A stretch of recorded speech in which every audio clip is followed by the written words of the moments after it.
Hey guys, what's up? Welcome to another episode of the Geektopian Presents Quickatopians. I'm your host, Sean-Luc. We are here at FanFaire NYC, which is the con for high school students from high school students.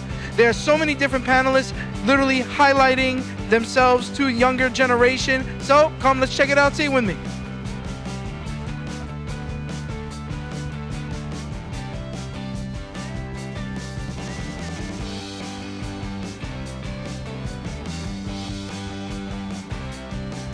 Hey guys, what's up? First thing I want to talk about is the fact that here at FanFaire NYC, it is held at the High School of Art and Design in Manhattan. It is very unique, which is why it is so wonderful that it's for the high school students. It is an amazing thing. But don't take my word for it. Come and join me and see it for yourself.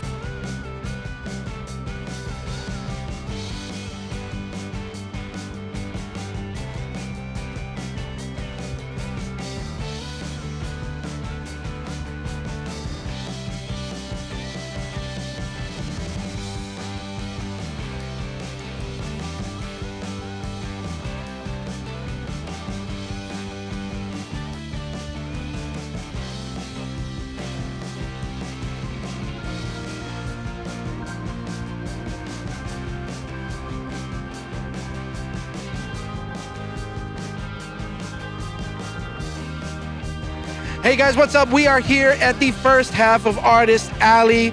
We are here checking out all the wonderful independent high school artists that are here. Come with me, check out some interviews, including a very special interview with Neil Adams himself. Hey guys, what's up? I am here with Rami, who's actually the creator of the mascot here at FanFaire NYC. So first things first, I want to ask, how did you decide on what the mascot was going to be? So last year's mascot was all black and white, and I kind of want to veer away from that and have a splash of color. So I went to laser tag and paintball for my inspiration. Okay, yes. So that's how I created it, and I loved her little smile. It's a very nice, devious smile. It is an amazing smile. I love it. Were you the only one that did it, or were other people? It was a contest or anything? Yeah, it was a contest. So you won above everyone else. Yes, I'm so proud of that. That's good. So yeah, I see you have done other work here as well. Is there anything that you like to do in particular? Any special design or art that you like to do, above everything else? Anime, and I'm studying to do comics and stuff at the school, and I'll usually do watercolor or digital art. Yeah. It's fine. It's fine. Is there anything you want to do in the future? Is there any passions you want to go towards when you leave high school? More comics. More comics? I know that's so yeah, everyone expected that. Comics, art. It's as expected as it is. Trust me, it's hard. But based on the work that you have here, I can see you having no problem getting in. Thank you. I'll try my best. No problem. Thank you so much for letting me interview you, and thank you so much for this year's mascot. Hey, thank you. No problem. Hey guys, what's up? I am here with Principal Maximilian Risagora. There it is. There it is. So just real quick, I know you're busy and I know you're doing a lot of runarounds. I just want to know real quick, how does it feel to host this wonderful event for the high school students in and of itself?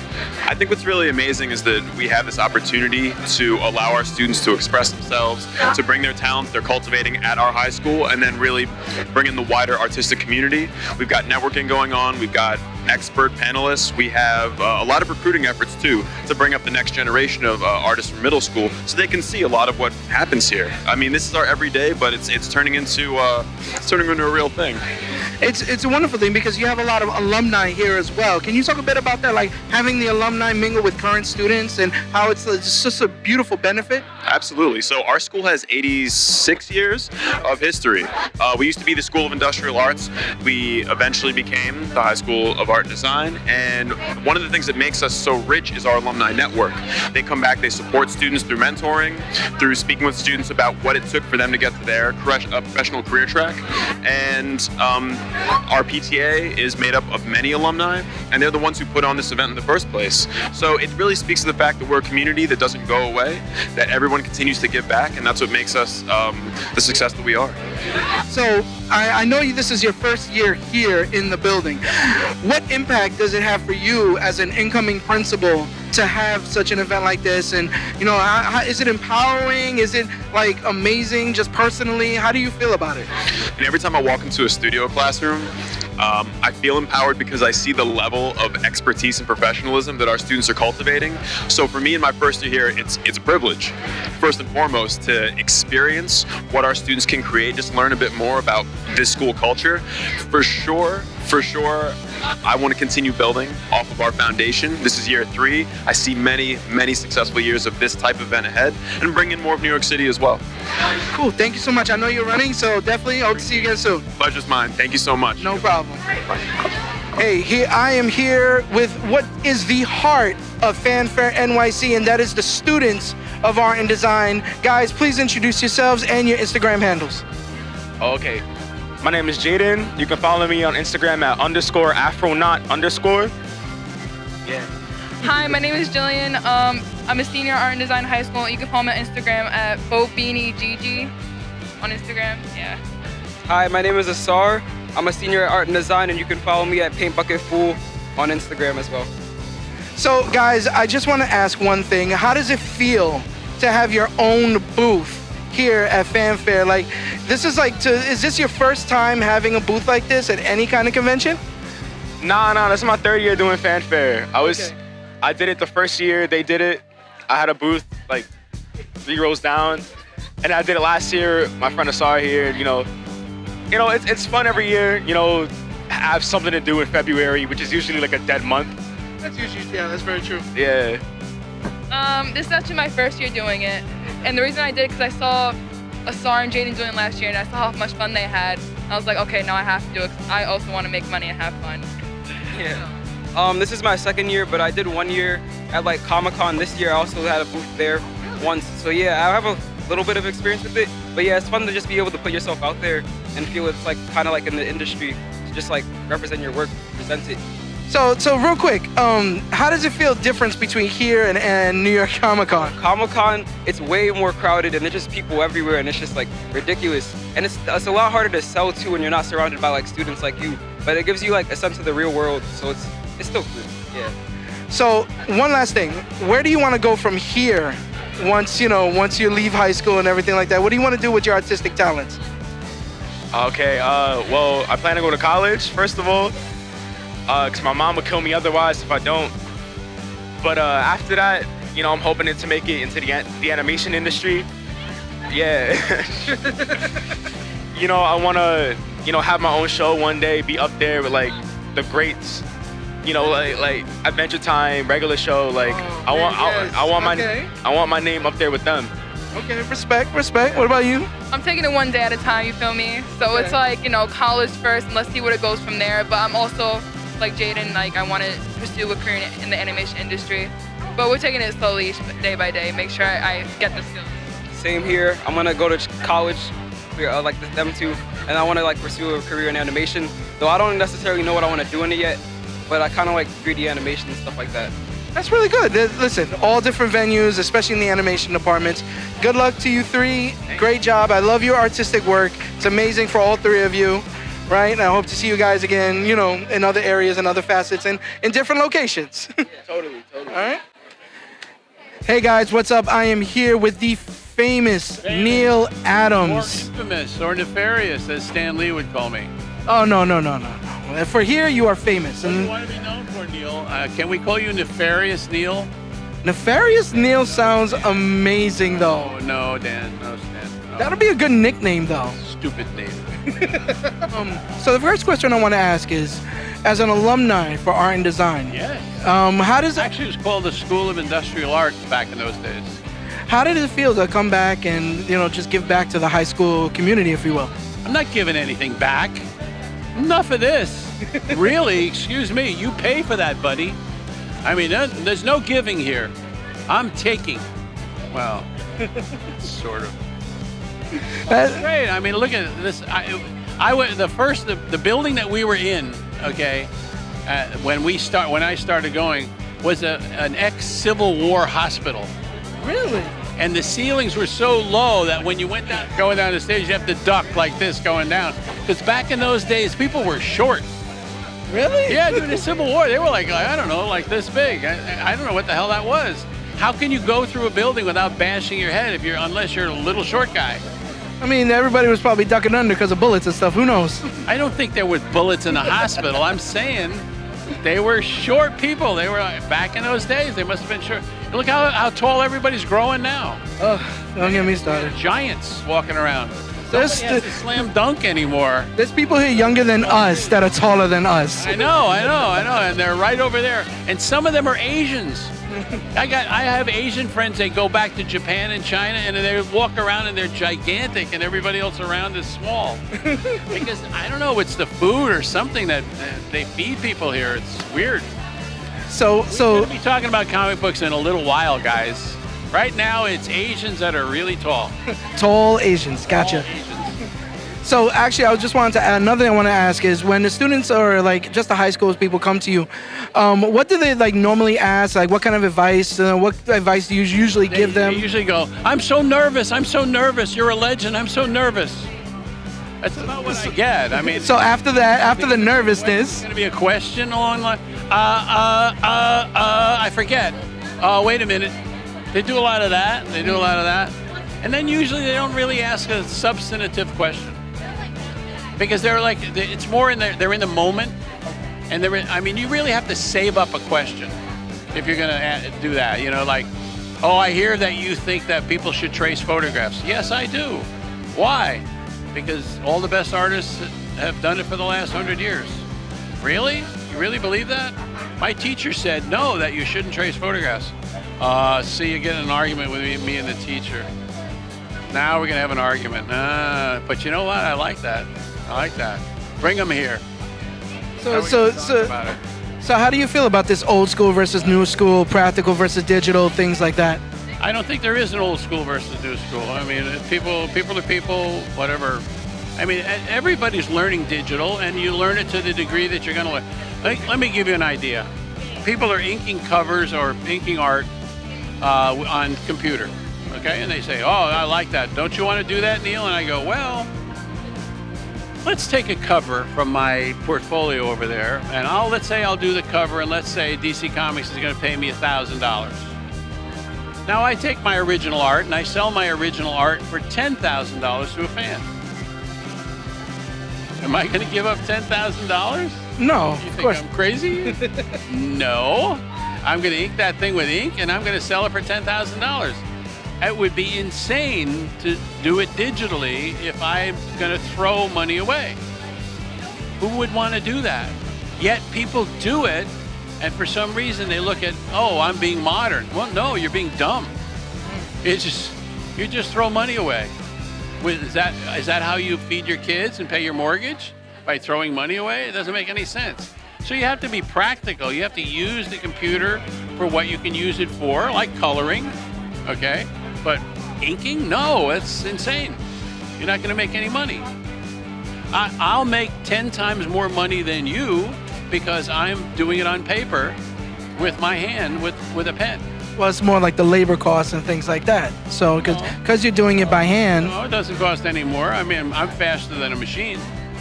Because when you're on a machine, you have to guide the line, tell it where to go, just like you're doing it with your hand. What's the difference? It takes the same amount of time. You can't do it faster.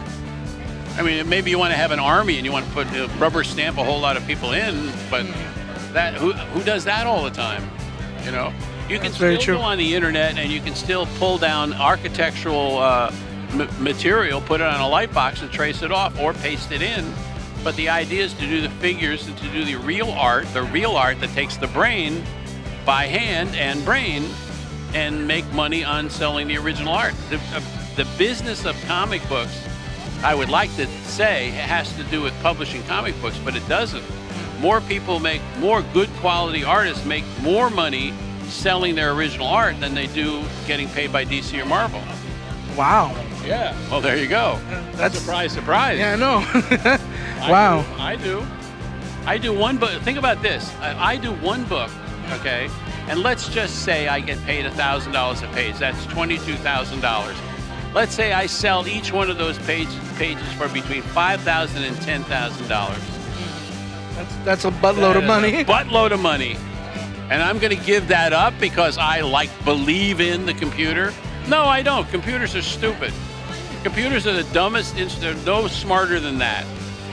All you get out of a computer is repetition and zeros and ones. Zeros and ones, zeros and ones, zeros and ones, and repetition. It'll repeat an action if that's what you need. Well, I don't need it. I don't need to repeat an action. I draw Batman. It's Batman. I'm not going to repeat it on the next page. Right. There are some people, when they get sick of dialogue, they'll take one image and they'll put it in another panel. But that you can tell when they do that, and you go, that's the same drawing. He Xeroxed that and slapped it in there. Hello, stupid. You think people don't spot that? That is very interesting. Thank you so much. It's been a pleasure myself. All right. Thank you so much. Have a good day. Enjoy the convention.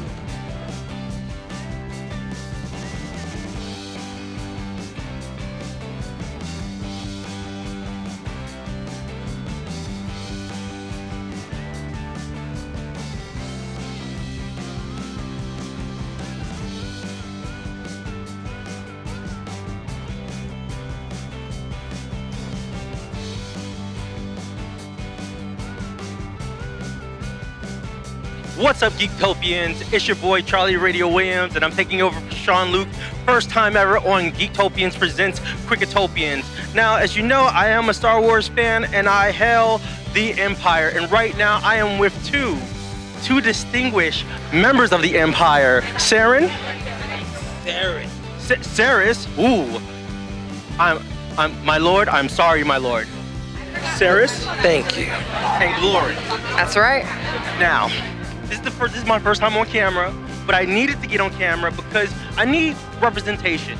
We do a podcast called G is for Geek Podcast, and I'm always talking about how great the Empire is. But now that I have representatives with me right now, please shed some light. Well, first of all, thank you for supporting the Empire. It's duly noted. Thank you. And you see, the thing about the Empire is we do take care of our own people. That whole rule of two thing, it kind of weeds out the ones that are not. It's all about survival of the fittest. And your take? Well, for one, we won't take children away from their mothers. So if you're a mother and you care about your child, you can still be connected to your child.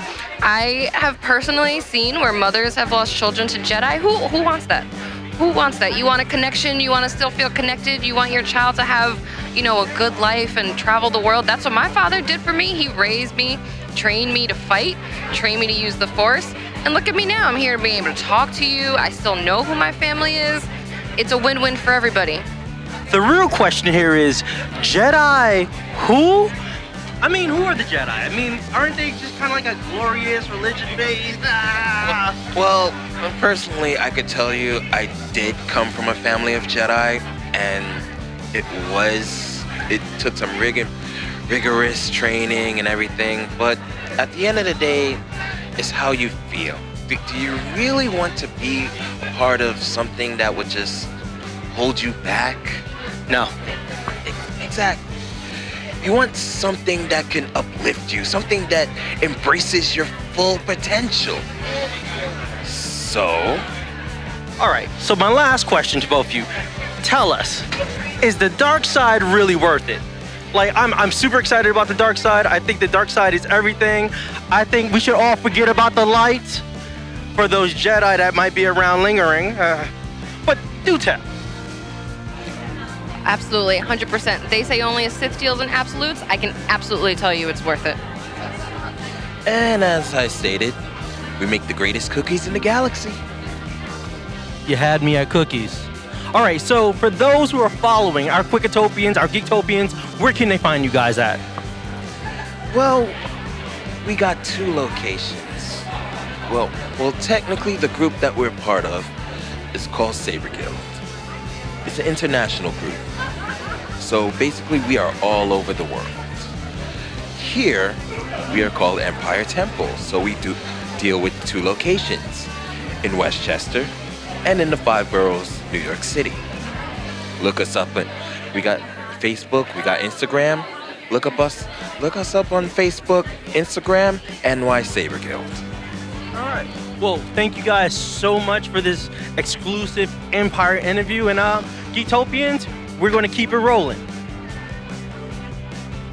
Hey guys, I know you just saw my broadcast colleague, part-time broadcast colleague, Charlie Williams, over there supporting the Empire and the Darkside, but I had to come and bring in the light, the Rebel Legion themselves. Please introduce yourselves for the righteous people out there in this world.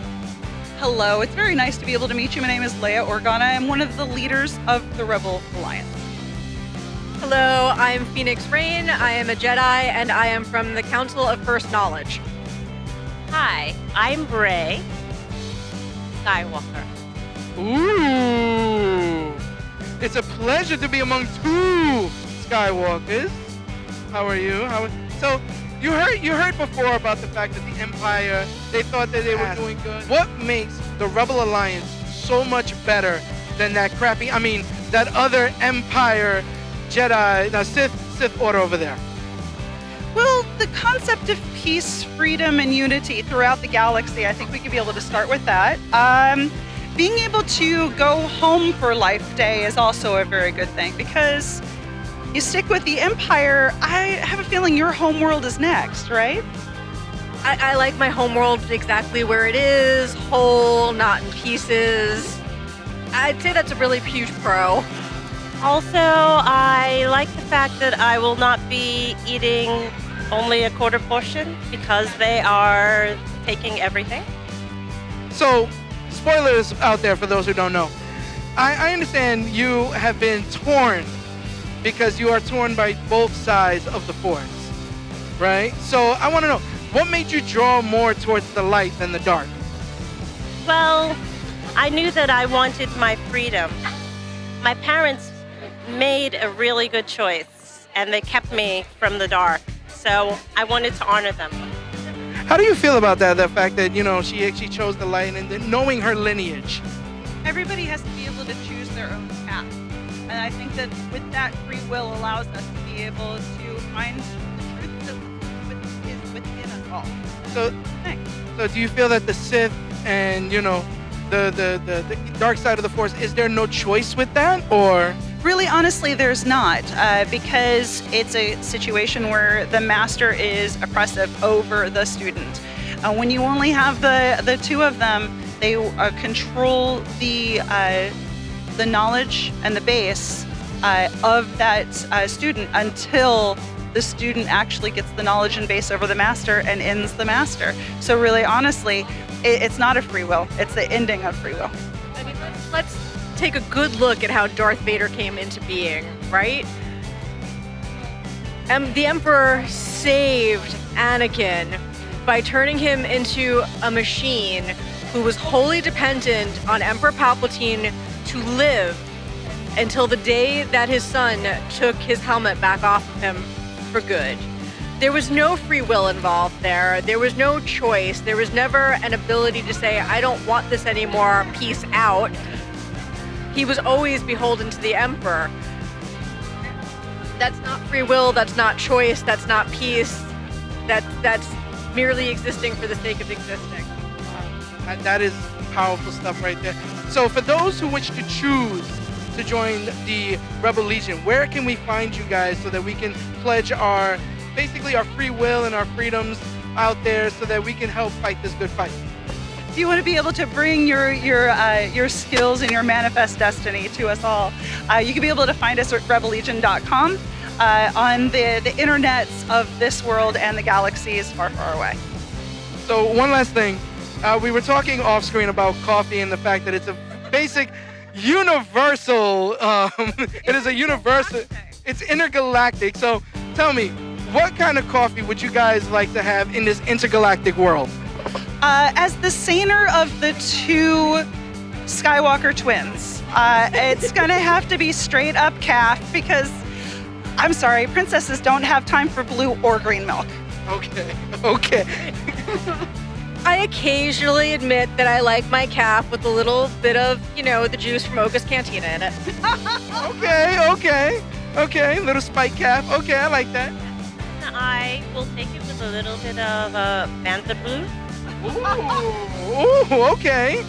Well, we are here with the fun-loving and ever-wonderful Rebel Legion here, right? Much better than that Sith Empire people over there. So, until then, back to y'all. All right, this is it, part 2 of Artist Alley here, being housed in the gymnasium. This is the bigger half of it. There are more young, talented artists here, as well as established older talent here. But don't take my word for it. Let's go. Hey guys, what's up? We are here with the Honorable Bob Camp, the creator of Ren and Stimpy. Co-creator of Ren and Stimpy. Gotta give everybody their due. Yeah, right? So I just want to know, like, real quick, just a couple of quick questions, because I know you're busy. How does it feel to be here, co-create one of the childhood memories of our generation and bring it to a younger generation? It's great, and I'm happy to do it. I love New York City. We do a lot of Comic Cons. This is a great one because it's for the kids, you know. I teach also. I teach at the School of Visual Arts. So I'm all about, passing on the knowledge and the ability to make cartoons to the kids.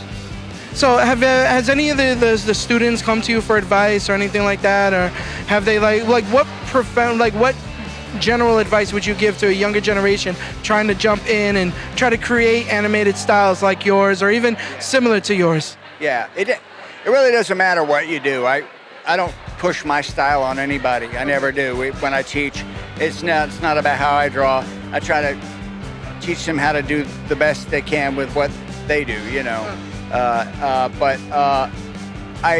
one of the things that I focus on is honesty. To be an artist, it's important to be honest, and it's important to be a good person and to not be a liar and all that kind of stuff. I focus on that a lot. But as far as getting into the business, a lot of people come up and they say, "Hey, how do I get a meeting with Nickelodeon or Cartoon Network?" And my honest answer is, well, you're not. You're not going to get a meeting. It's not easy. And even if you get a meeting, unless they already want you, your odds are really stacked against you. It's like lottery odds, So my best advice is to do it yourself, because honestly, everybody's got fast computers. You can get shareware, Blender, which is just as good as Maya. There's a lot of stuff out there you can use. You can make your own cartoons. You can do it at home with your friends, and you don't need anyone's money or permission. And you certainly don't have anybody saying what you can and can't put in your cartoon. So there's a lot of creative freedom there. Even if you do sell a show to Nickelodeon or Cartoon Network or Netflix or whoever, it can be a struggle. It can go on forever, and they buy the rights to your show. They own it. So if they change their mind and decide to not make your cartoon, that's tough shit for you, because they own it. And unless they decide they want to make it, you can't make it. So do it yourself. That's my advice. That is amazing advice. You know what? I'm going to end it there because that was amazing. Thank you so much. I appreciate it. I thank you for my childhood right here. You're welcome. Yeah, and check us out on Bob Lab Studios on Facebook. You can go hit like, and we got lots of stuff there, prints. I do commissions for people's sketches. You can talk about animation, stuff like that. Come see us at Bob Lab Studios. Thank you so much. Happy, joy. Hey guys, what's up? I am here with one of the co-creators of FanFaire NYC, Miguel. How you doing? First thing, I just want to ask, what gave you the idea to create this, especially 3 years ago? Well, first of all, it was Sari's idea. She was the one who came to one of our meetings, our fundraising meetings, and you just listen, if you go to PTAs, most PTAs, they'll be like, let's do some bake sales, let's do an auction. But this is art and design, the High School of Art and Design. And Sari, just like me, happens to be a real hardcore nerd. And she was like, listen, here we are in a school full of creatives. They got majors in cartooning and so on. Why aren't we doing a Comic-Con? And it wasn't that as if I wasn't like saying no. It was just like I knew back then if it was just me, it would never have gotten done. But with her on board, it was like, let's go. And we both put our head down. I lost some hair.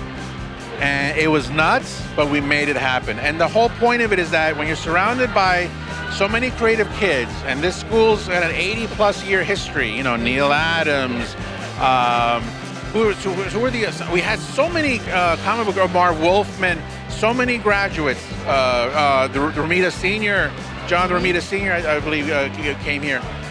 The teachers from here were famous cartoonists as well. It has such a history and a legacy of cartooning that we're like, why not tie fundraising with helping the kids be educated and learn what the ropes are? If you take a walk around, you find out that half the floor here is we give to the kids. So the kids don't have to pay for the tables. They get the tables, they make their stickers and their stuff, and they keep the money. See, I was gonna ask that, like, how, because I know this counts as a fundraising event for the school, right? But I was like, how would it go? I know most cons, they're very expensive to at least just start up. So, like, how, I was gonna ask how you offset, but I didn't see part of the offset is giving the kids. Well, so first of all, because it's school property, we're not paying for the space. Okay. I'm gonna give away the secrets, right? PTA, we can use the school for events. You're not paying for prime East Midtown real estate. You know, if this was a venue, we'd be paying beaucoup bucks. Right. You know, but here we are, right by all the trains and everything, and it's fine. We get X amount of hours that we can have the place open. Fantastic opportunity, and then we're nonprofit. I'm not getting. I mean, it sounds silly, right? But I'm not getting any money. All of the parents are volunteering. We got students volunteering. So all that overhead, gone. So we're able to keep prices low. The tickets are cheap. The vendor tables are cheap as well, and all that money goes right back to the school. So that is wonderful, actually. That's right. I need to literally press that for my school. So. Right, I know. It's like we tell people, you know, you would need to find this. I'm sure in other places maybe you don't have comic books, but there are other ways. You know, arts and crafts. Yeah. Science, all sorts of things where you can get things like that. Sculpting, yeah, sure. And then we also owe a lot to the sponsors. They see what we're doing, like Blick Art Supplies and Apple Farm and Continuity Comics, Neil Adams Place. They're all donating their time and resources and donations and so on, and it helps. It's wonderful. It's amazing. I believe it's been a success. We have walked around. I do hope it gets bigger, but not big enough that it overwhelms the school. Yes, I mean, that's one of the things we're getting there, where it's becoming really big, and maybe do we have to pay for a venue so that way we don't. I feel like this building is like overwhelmed with all the stuff that's going on, but if we can keep it here, man, keep it, you know, close to the heart of the students, then that's fine, you know, and we'll make it happen as long as we can. So. Thank you so much. Great, successful con. All right, I hope to come back next year. You got it. Over and out. Hey guys, what's up? Just want to take a quick pause. We are here at the Gaming Lounge, hosted by the Brooklyn Games Labs. As you can see behind me, they're playing D&D. And on the other side, they're doing the King of New York. They have other games such as Pandemic and so many others that they want to try. They even have quick pickup games. But also in the classrooms on the other side, they have this game called Dungeonborn, which is an alternative to D&D, making it a lot easier, a lot more fun. But don't take my word for it. Check it out yourself.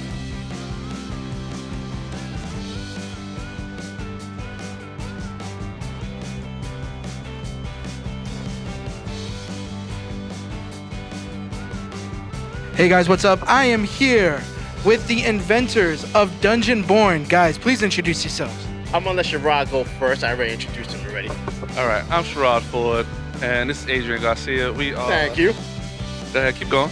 I'm Adrian Garcia. We are the creators of Dungeonborn, a RPG that consists of dice, monsters, and mayhem.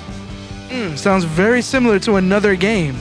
We take some measure from the supposedly world's greatest game, but it's all in the same venue. We work within D20 game systems.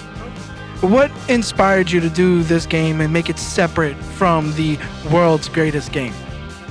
Well, I think that, we kind of have played it for 20-something years, and there are aspects of it that we love, and aspects of it that we wish could change. There's also sometimes the sense of like that old boys club in it a little bit, and we want to open the door so that other people can come in and enjoy it.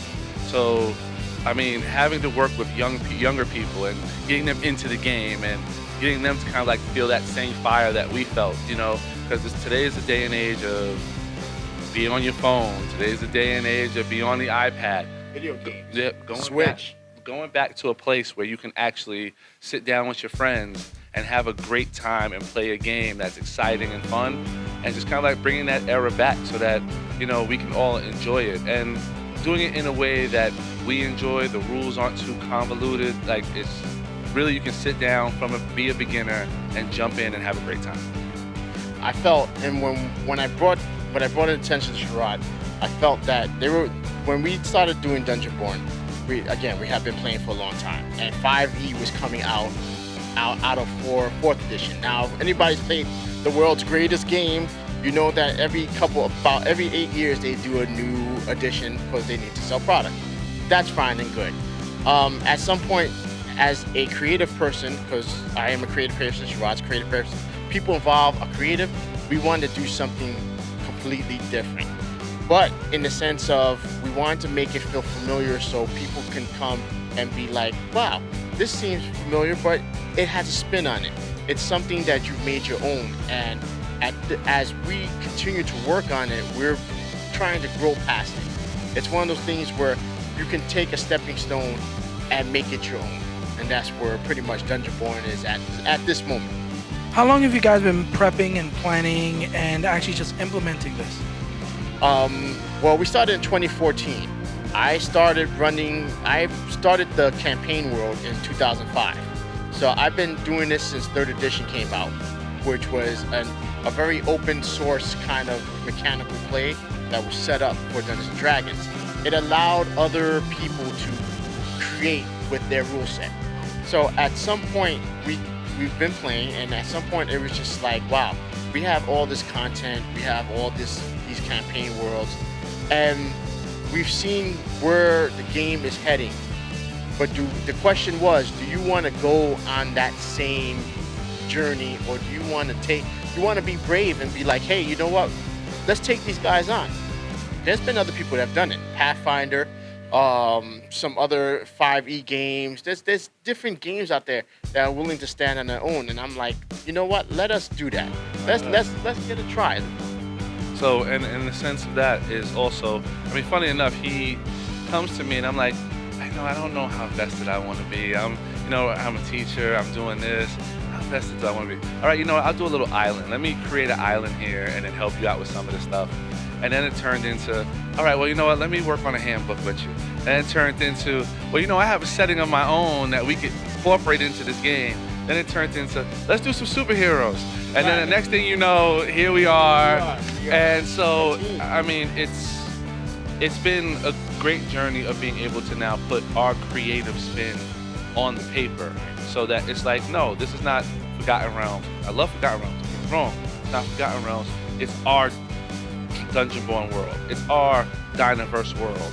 And to have someone get in it and be vested and love our characters, to see little 13-year-olds today sit there and say, I love this. I love that we're doing, and it's our product. It was just like, wow, that was just like a great feeling. You don't see it much in terms of, I'm talking to my friend here, we don't see as much where I'm gonna say minorities, majorities, people of skin color, that we are able to produce something and have a large gamut of people enjoy it.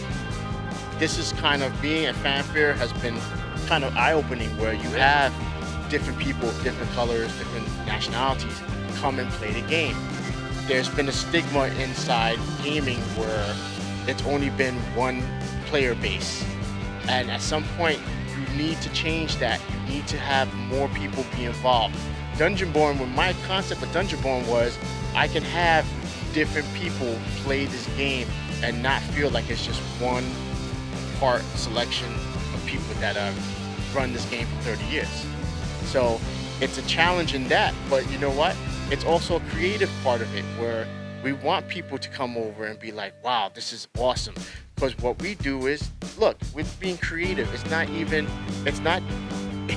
how can you say, it's not Monopoly. You're getting live action.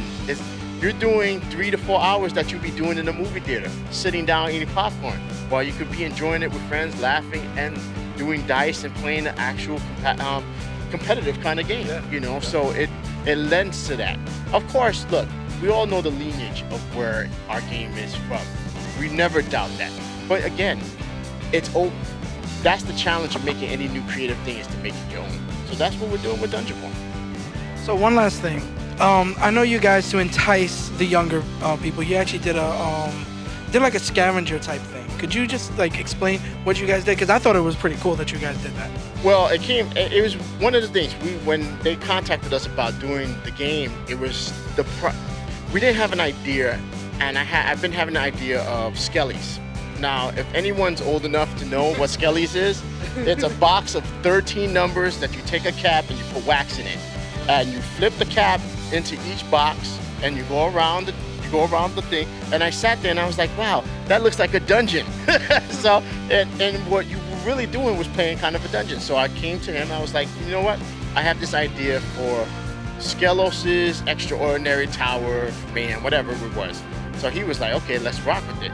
And we were trying to figure out how to, we pretty much figured out the mechanics of how it was going to be. But the idea was to have 13 iconic monsters that we have in Dungeon Born, or that we ran, and have each player or each group go through that small little dungeons. I call them like pockets. So they're pocket domains. So to make it more, you could have did it on a table and been like, okay, you just go in this room, this room. It was better to do it as a domain where you can add effects, you could do environments and stuff like that. It really props up instead of just doing a room. Oh, it's a room, let's go in there, you know.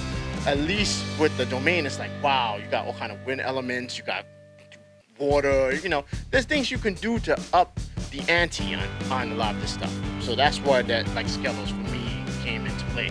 And it definitely allowed for like them to experience how we kind of interpret the characters.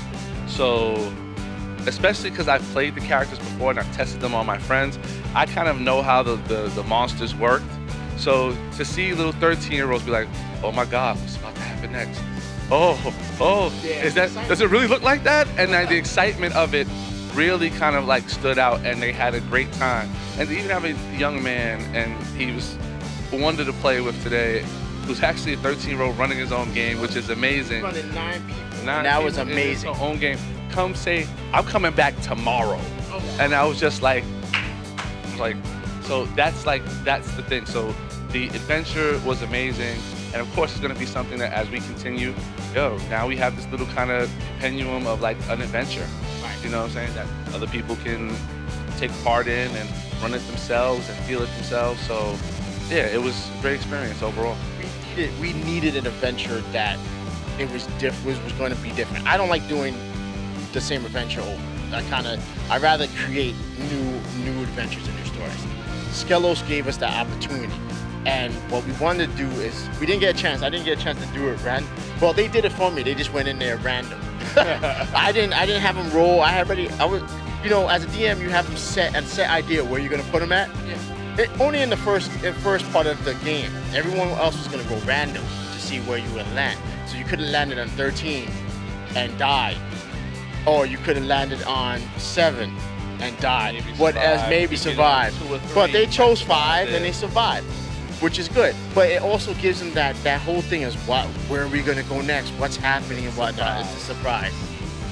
So for those not here at FanFaire NYC, where would we find Dungeon Born? Like, is it up for sale, purchase, anything like that, or? Currently, Dungeon Born is in editing. It's in the editing edition. So I just printed out, before FanFaire, I printed out an edition. We're going to try to do this year, get up a Kickstarter. We're gonna sell it on Lulu.com. So even if the Kickstarter doesn't work, you can still go on Lulu.com and get the game. I want to get to the point where the production values are better. If anything that's halting us or slowing our pace, it's just the production values. I want to get to that point where you look at it and it's like, wow.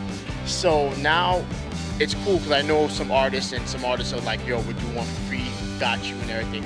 So we're slowly getting to that point. I don't want to release, and I don't think, and as I tell everybody, I don't want to release something that's shoddy or, you know, it's going to hurt us. It's hard to recover.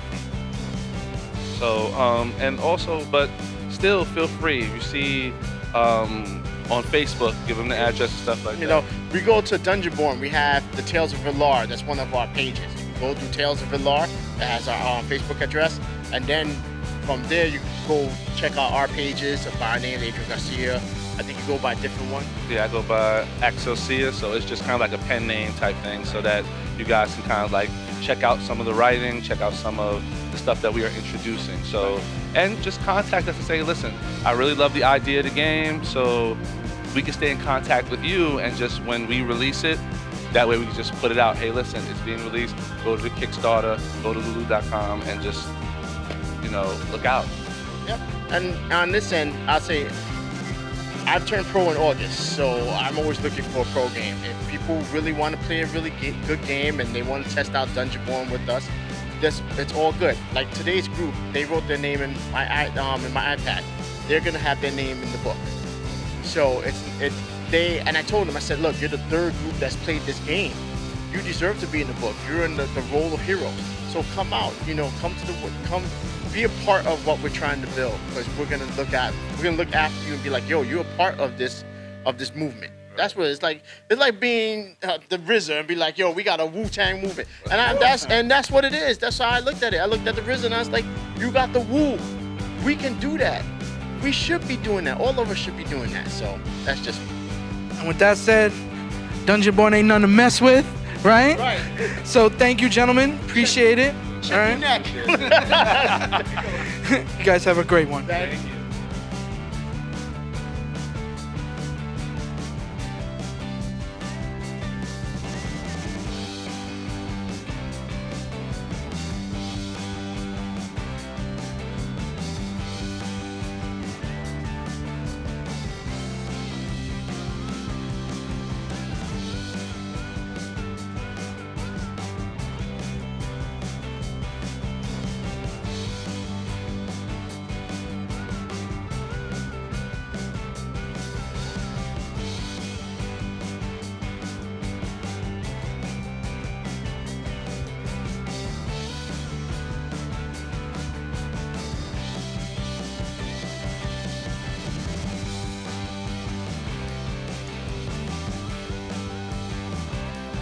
Hey guys, what's up? I am here with Mark Candell in this glorious Dr. Doom outfit right here.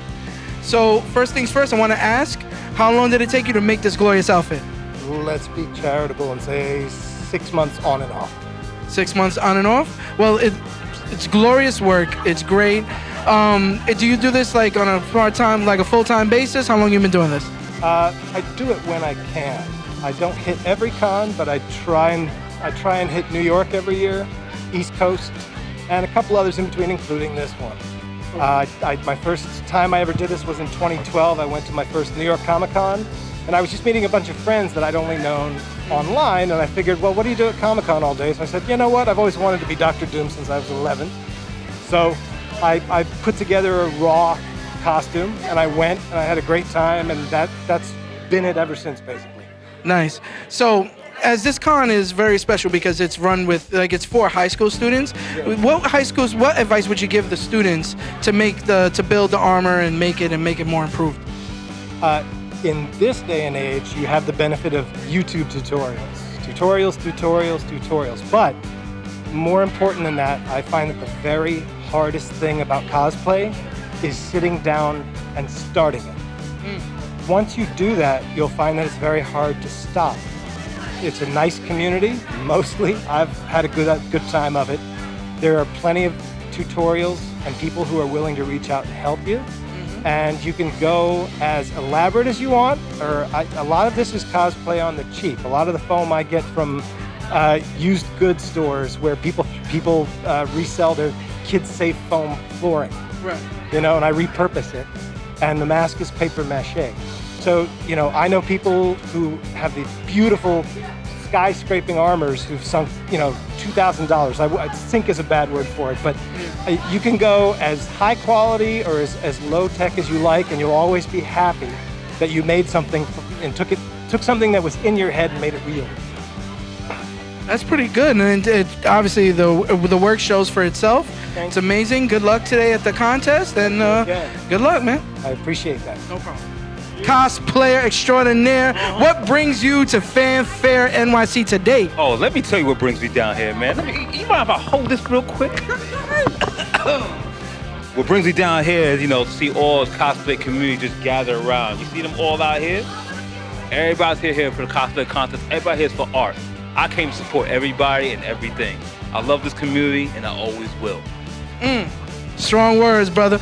So, do you have any particular favorites this year, or do you like them all? I gotta say, I like them all, but yo, that Audrey 2 out there, the one that's over here, that Audrey 2, yo, that's my pick right there, yo. That's my pick right there. Oh my goodness, I love Little Shop Wars, yo. I could do Audrey 2's voice, like I ain't kidding. So when I saw, so you know what, on the spot right now, do it. Hey there, Seymour, how you doing? How you feeling? How you living? Yo, that's Hermano. Yo, it's great. Listen, are you joining the contest or what you doing? I might as well. I'm actually gonna be announcing the cosplay contest, so might as well join just a bit, do my little walk and whatnot, little strut and whatnot, and everything like that. Hey, I want everybody to feel energized just as I am. So let's do this shit. Yo, I see you out there. Do your thing, bro. You always been doing your thing. And side note, you guys are the hardest working people out here, giving the content to the people, back to the people. Let's let them know that, yo. You giving content back to the people. Always support. Amen. Thanks, bro. Oh, God, what's going on? Vader's here. It's showtime, and it's time to start clobbering. I'm here with The Thing. First things first, how does it feel to be here at FanFaire NYC? It feels great. Only a couple blocks from the back of the building, so I just strolled right over. So I just have to know, like, I know you're doing the contest and stuff like that, but are you sure you want to be in this contest? Like, I understand they don't have ugliest costume in there. What?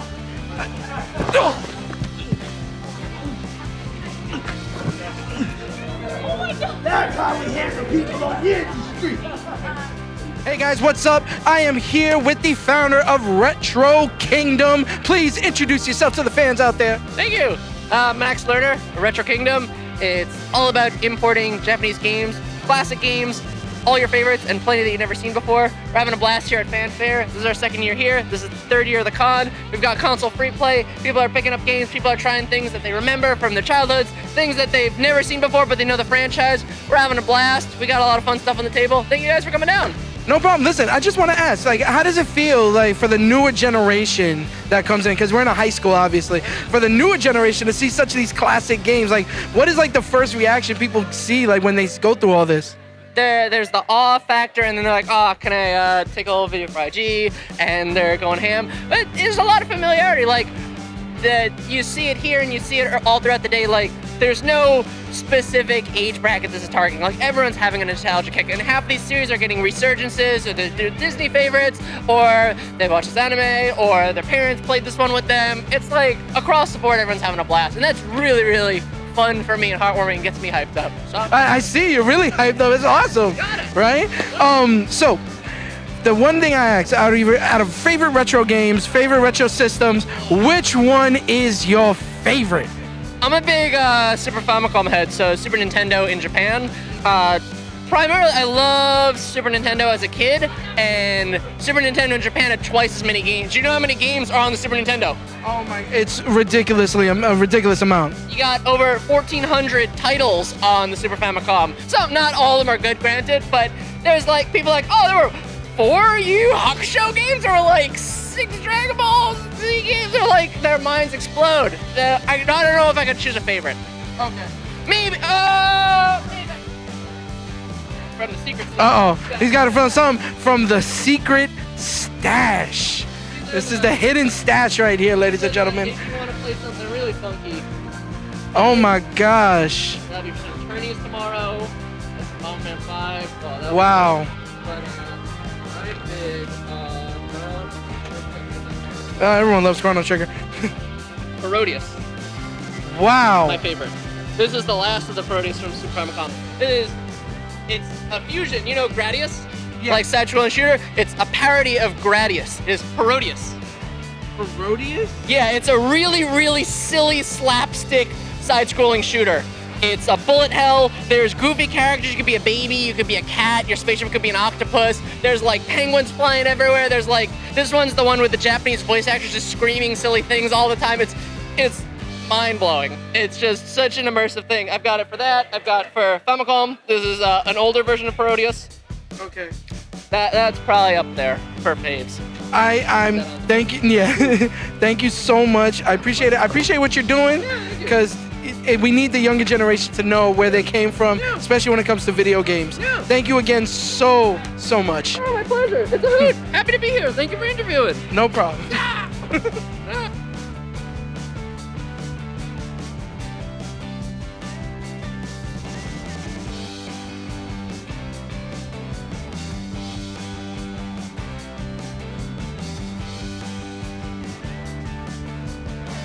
Oh, hey, whoa. Whoa. Okay, hold on. All right.